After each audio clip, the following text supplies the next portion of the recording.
Thank you for returning for part 2 of the messenger bag build. If you did not see part 1, please go back and watch that as well. Thank you. The next thing I need to do is I'm going to trim this bag. I left the flap side as bigger because I didn't want to miss what size I need this to be. So I'll do this, I'll come down to here and I'm going to trim this bag off about an inch from the bottom of the bag because I don't want the flap to drag on the ground when it's being used. So let me set up to cut that leather, and I'll get right back to you here. Let's put a mark here. So I've lined up on my mark here of where I found that I liked it. I'm just going to simply measure here. So I've got 10 and 5/8 here. I'm going to measure this side to 10 and 5/8 there. And then I will just cut this piece off here. That's it. And I'm just using a simple utility knife. Change the blades often. They may still feel sharp to the touch, but you want something that cuts without having to do a lot of pulling on it. And that makes it a lot easier. Next, I'm going to finish off the corners with my corner knife. And you can do it with a utility knife. You could lay a jar or a can here to give you that radius. But I've got this corner knife I got here from Weaver, and it really makes it nice. This is not something that you drive with the mallet. It's very sharp, and you just cut the corner off there. And this will just give me a nice rounded corner. Like that. So the next thing I'm going to do is I'm going to put in the stitching. If you remember, I've used 2 pieces of liner here. Could have done as one if I'd had a big enough piece, but that goat skin didn't come that large. So what I'm going to do now is I'm going to find my overlap here. I'm going to scribe a line here, and then I'm going to put stitching holes in there. And you've seen me put stitching holes in, so once I get that done, I'll come back.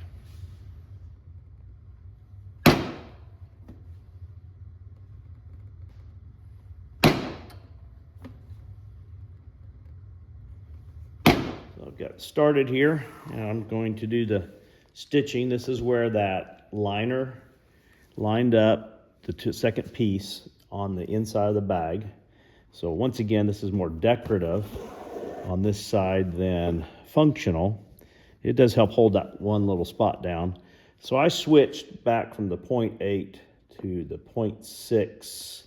It's actually 0.06 Tigeritza in the black here. And these stitches will be seen, and it should be somewhere right at the apex of the fold over for the flap. So I'll just go through here with this stitching. It's a little. So now that I finished this stitching along the top here where that seam was, I went ahead and turned the bag right side out. I marked an allowance for my stitching along the side here.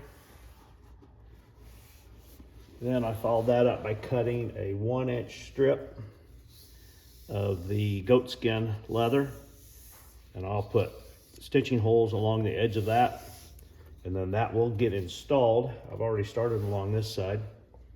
That will get installed along the edge, taking it from an unfinished raw edge to a finished edge. So I'll do that next, and then I'll come back. I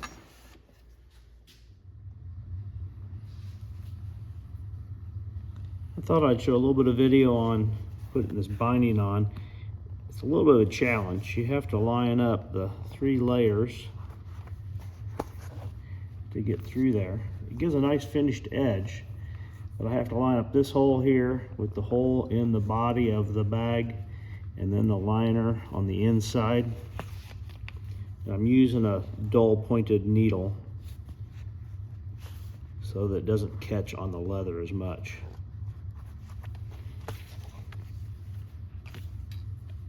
And then I plan this to have an inch of overlap here at the center of the flap. Obviously, if the hide was long enough to make a piece of leather to go all the way around, then I would have done that. But these small goatskin hides that I've got don't give me a strap that long. So anyway, I just thought I would show a little bit here of how this is done, because I figured somebody might ask. You can see it gives it a nice finished edge. So I'll be finished up with that in just a moment here.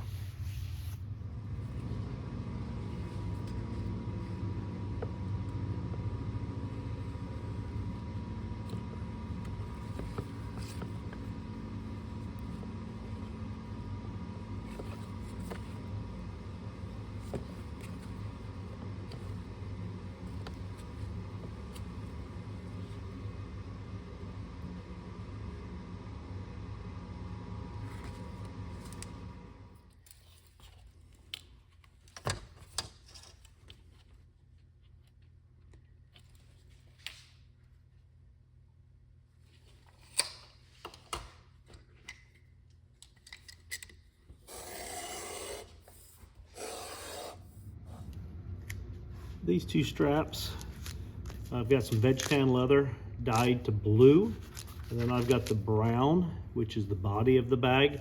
These will make up part of the crossbody strap. So I'm going to glue the two of these together.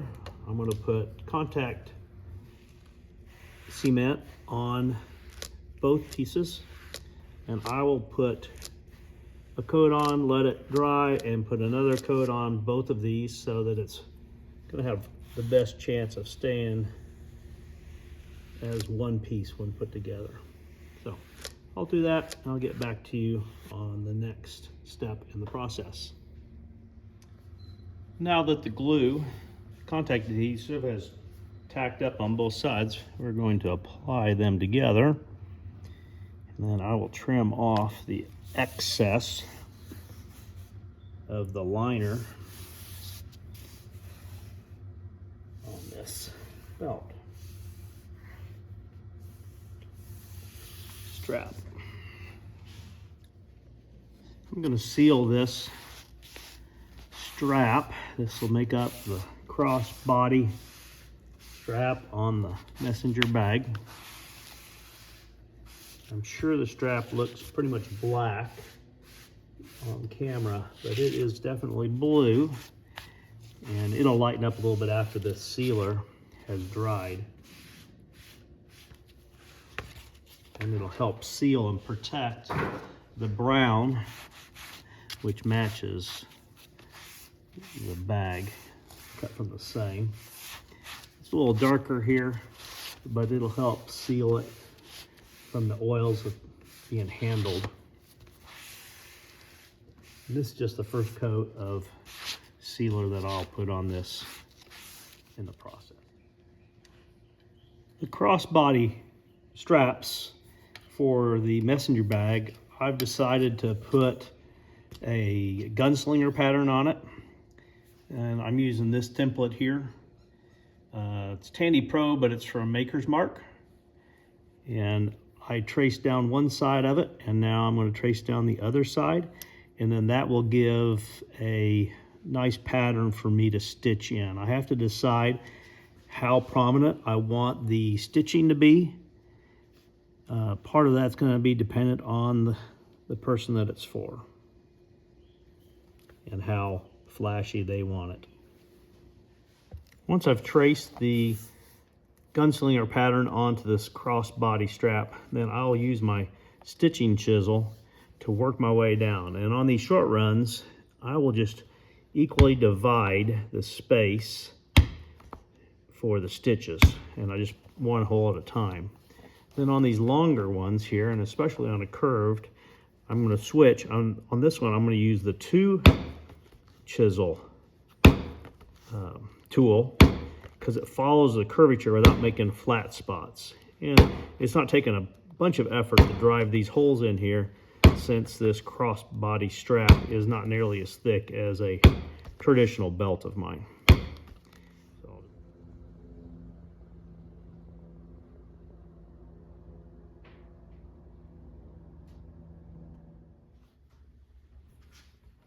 Next, I'm doing the saddle stitch on this gun slinger strap. It's going to be used on the messenger bag. And you've seen this done before. The thread I'm using is the .06 Tigeritza black. The leather is the body color on the front, and then I've done a blue on the back. Here I've cut a few pieces and have them ready to stain. This will make up my latch system, which once I get it installed will make more sense than it does now. But right now I have to get these dyed blue. I'm using the stitching chisel to make the holes. This is going to be the shoulder pad that the strap feeds through.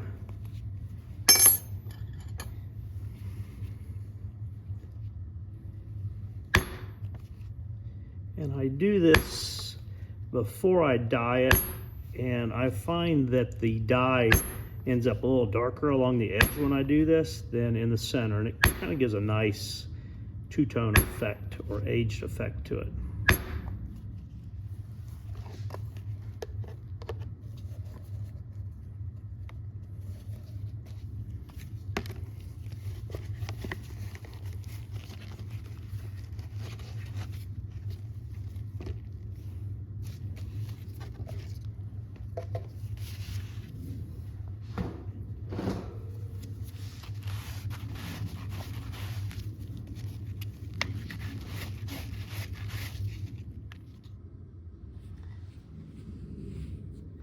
Now I have glued the 2 pieces together. This makes up the shoulder pad, and I need to finish putting the stitching holes through the lining leather.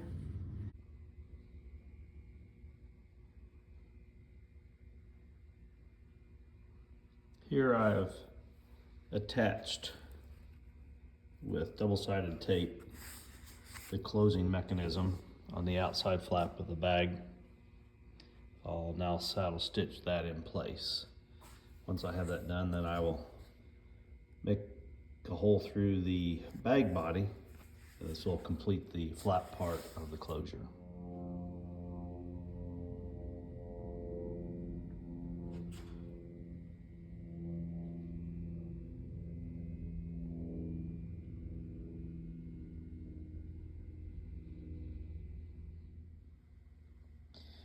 Next is to install this hardware here for the closure.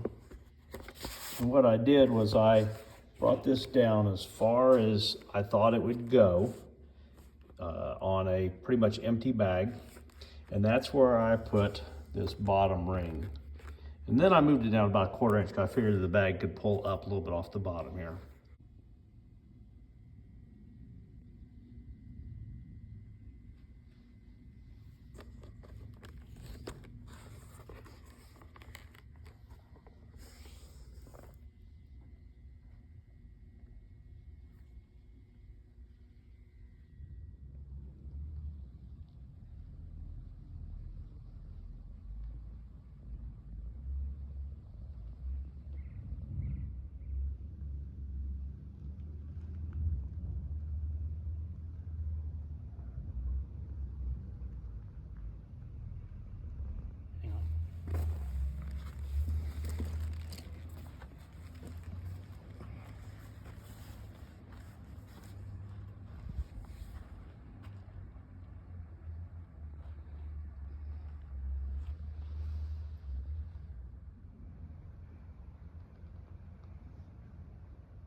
Thank you for following along on this 2-episode series on building the messenger bag. I hope you enjoyed. Please like, share, and subscribe. Have a great day.